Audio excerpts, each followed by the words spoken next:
चलिए दोस्तों, आज शुरू करते हैं एक्सरसाइज 1.3। इसमें हमें जो पहला क्वेश्चन दिया गया है वो है कि आप इन मैट्रिसेस को देखें कि ये ऐड और सब्ट्रैक्ट हो सकते हैं या नहीं हो सकते।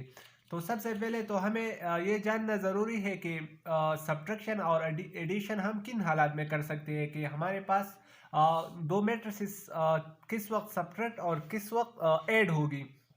तो उसके लिए ये कंडीशन है दोस्तों कि उसकी दो मैट्रिसेस की आर्डर सेम होना चाहिए।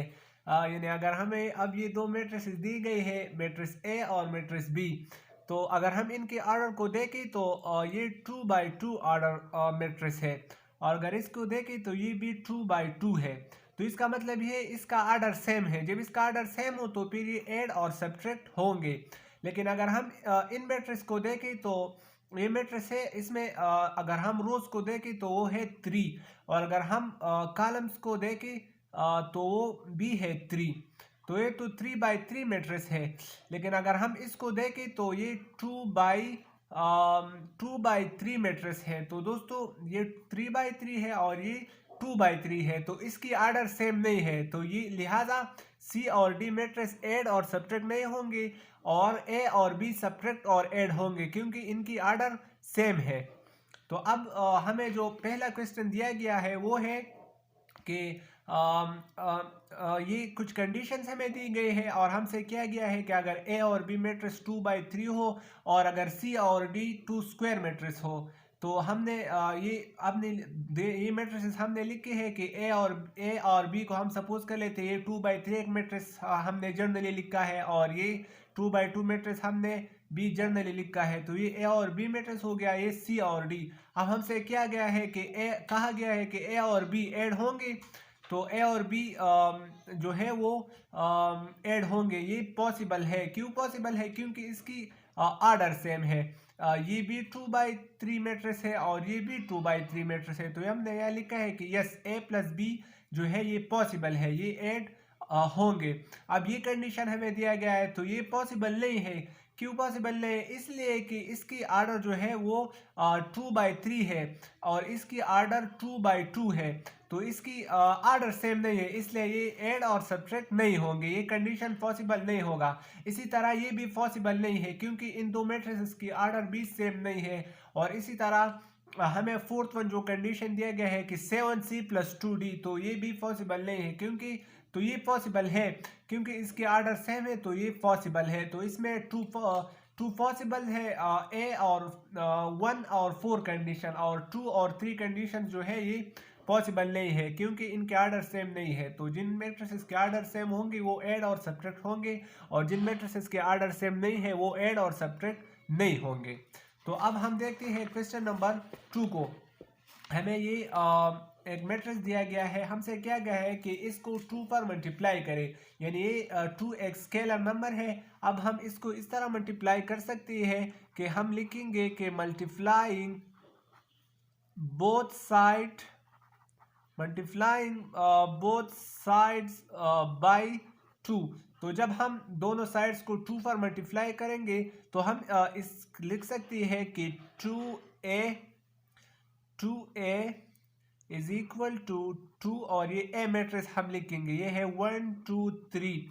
तो दोस्तों जब हम इसको सिंपली मल्टीप्लाई करेंगे तो इससे जवाब आ जाएगा कि 2 1s are 2, 2 2s are 4, 2 3s are 6। तो इससे आंसर आता है 2 4 6। इसी तरह हमें क्वेश्चन नंबर 2 में ये सेकंड पार्ट जो दिया गया है इसमें भी मल्टीप्लाई है। तो इसको यहाँ पर हमने लिखा है कि multiplying p on both sides. तो p को हमने दोनों साइड्स पर मल्टीप्लाई किया हुआ है, तो इससे ये आंसर आया है।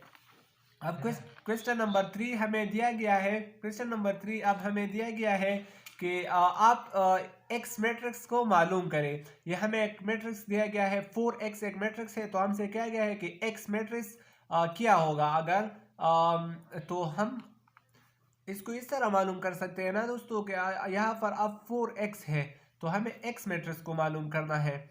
तो हम इस x को अलग लिखेंगे। तो इसके लिए हम यहाँ पर लिख सकते हैं कि डिवाइडिंग बोथ साइड्स बाय 4। तो दोस्तों हम दोनों साइड्स को 4 पर डिवाइड करेंगे। तो जब हम यहाँ 4 डिवाइड करेंगे तो ये 4 इस 4 के साथ कैंसिल हो जाएगा, तो x रह जाएगा 1/4, यानी यहाँ पर डिवाइड हुआ और ये मैट्रिक्स है 1 2 1 4 2 3 -1 9 और 7। तो दोस्तों नेक्स्ट स्टेप में हम इसको इस तरह लिख सकते हैं कि 4 अब यहाँ पर डिवाइड होगा, तो ये आ जाएगा 1/4। ये जब 2 यानी 2 डिवाइड बाई 4 हो जाएगा तो 2 2 और 2 1 तो इससे आ जाएगा 1/2, इससे आ जाएगा 1/4। अब दोस्तों इससे आ जाएगा 1, इससे आ जाएगा 1/2, इससे 3/4, इससे -1/4 और इससे आ जाएगा 9/4 और इससे आ जाएगा 7/4। तो दोस्तों x की जो वैल्यू है वो ये रह जाएंगे कि डिवाइडिंग बोथ साइड बाय 4। इसको हमने इसलिए डिवाइड किया क्योंकि हमें x को अलहदा करना था। तो जब x अलहदा हुआ तो फिर हमने 4 को जो है इस मैट्रिक्स पर डिवाइड किया, तो उससे जो था वो ये रिजल्ट आया। अब हमें क्वेश्चन नंबर 4 दिया गया है। क्वेश्चन नंबर 4 में हमसे अब ये है कि आप इसको मालूम करें, यानी हमें a और b मैट्रिक्स दी गई है और हमसे पूछा गया है कि फाइंड 3a - b। तो 3a - b का मतलब ये है कि हम इसको इस तरह लिखेंगे, 3 को लिखेंगे और फिर मैट्रिक्स a को हमने यहाँ पर लिखा हुआ है, फिर हमने माइनस लिखा हुआ है और b लिखा हुआ है, ये 3 है। तो पहले हमने 3 को इस मैट्रिक्स के साथ मल्टीप्लाई किया है, 3 1 3 और फिर इसी तरह 3 2 6, 3 3 9, 3 4 12, 3 5 15 और 3 6 18 को हमने लिखा है। इस मैट्रिक्स को हमने अपनी जगह पर लिखा है। तो इन मैट्रिक्स को पहले हमने मल्टीप्लाई किया है इसके साथ और फिर हमने इन दोनों मैट्रिक्स को एक दूसरे से सब्ट्रैक्ट किया है। तो जो रिजल्ट बनता है वो हमारे साथ ये बनता है कि 6 8 8 17 और 11 15 जो है ये इसका रिजल्ट बनता है।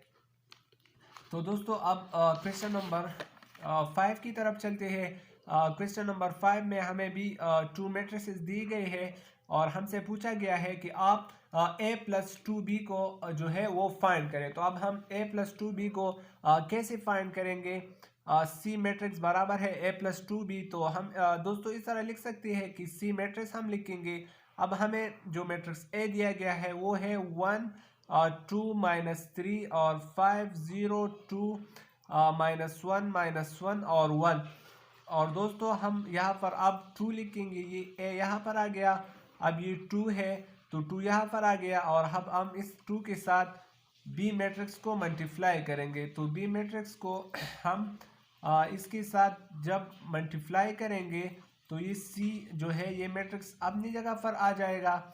यहाँ पर 2 है तो 2 को हम लिख सकते हैं कि 2 3 यहाँ पर हो जाएगा 6, इसी तरह 2 माइनस, तो ये हो जाएगा -2, 2 2 4 हो जाएगा और इसी तरह ये 8 2 2 जो है ये 4 हो जाएगा, 2 5 10 हो जाएगा और इसी तरह ये 4 2 3 6 और 2 0 ये 0 हो जाएगा। और इसी तरह ये भी मैट्रिक्स है तो इसको अब हम ऐड करेंगे है 1 2 -3 5 0 2 -1 -1 और 1। तो दोस्तों हम इन मैट्रिक्स को ऐड करेंगे तो हमें C की जो जवाब है वो मिल जाएंगे। इसको हम इस तरह ऐड कर सकते हैं कि 1 + 6 तो इससे आ जाता है 7 आ जाता है इससे आंसर। इसी तरह हम लिखेंगे कि 2 प्लस -2 तो 2 प्लस -2 से दोस्तों 0 जवाब आता है। इसी तरह -3 + 4 से, तो -3 और +4 से जो है +1 आंसर आता है। इसी तरह 5 + 8 से 13 आंसर आता है। इस तरह 0 + 4 से 4 आंसर आता है। 2 + 10 से 12 आंसर आता है। इस तरह -1 + 4 से 3 आंसर आता है और इसी तरह -1 + 6 से 5 आंसर आता है और 1 + 0 से यहाँ पर जो है ये 1 आंसर आता है। तो दोस्तों इसको हम इसी तरह ऐड कर सकते हैं। ये हमें एक कंडीशन दी गई थी कि फाइंड C = A + 2B। तो पहले हमने 2 को B के साथ मल्टीप्लाई किया और फिर हमने मज़ीद प्रोसेस की तो हमें जो है अपना जवाब मिल गया। तो चले मिलते हैं नेक्स्ट वीडियो में।